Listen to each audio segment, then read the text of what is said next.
Ticket আছে? শ্রীমঙ্গলের ticket হবে? ধর্মঘট চলছে, বাদ যাবে না, অন্য জায়গায় চেষ্টা করেন। এক্সকিউজ মি, আপনি কি শ্রীমঙ্গল যাবেন? কেন বলুন তো? আমি আপনাকে আগে করেছিলাম। তো নাকি আপনার প্রশ্নের উত্তর দিতে আপনি তো মনে হইতেছে চাঁদে যেতেছে একদম ডিরেক্ট। বললেন আমাকে? ঘাড়ে কয়টা মাথা বলুন তো? অবশ্য আপনার মাস্ক গ্লাভস দেখে তো মনে হচ্ছে আপনি আসলেই চাঁদে যাচ্ছেন একদম পুরো। আমি চাঁদে না, শ্রীমঙ্গল যাচ্ছি। আপনি কি শ্রীমঙ্গলে যাবেন? হ্যাঁ যাবো। যাইতে পারেন, আমার যে 10 সিটের গাড়ি ছাইড়া দিব। গাড়ি কি ওয়াশ? নতুন গাড়ি পুরা আটাইলে আমার লগে যাইতে পারেন। শ্রীমঙ্গলের সিট আছে আর?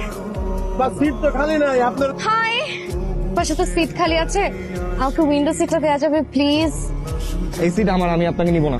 এই দাঁড়ান দাঁড়ান দাঁড়ান, এই যে জি আসুন। থ্যাংক আচ্ছা আপনার নাম কি? ইরা।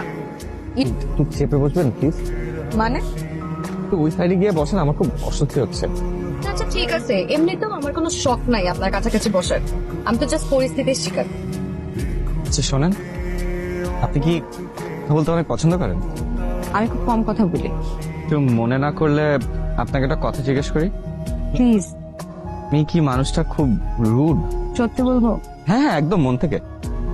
আপনি মানুষ হিসেবে একটু ইগোয়েস্টিক, হার্শ, মন ভালো। ভিড়ের মধ্যে থেকেও না আপনি নিজের জন্য একটা স্পেস ক্রিয়েট করে নিতে পারেন, মতন করে ভাবা, নিজের মতন করে থাকা। দুই একটা জিনিস নিয়ে একটু ফোবিয়া আছে। আপনি আসলে একটা অ্যাস্ট্রোনট। পৃথিবীতে এত এত মানুষের বাগান, অথচ আপনি একা।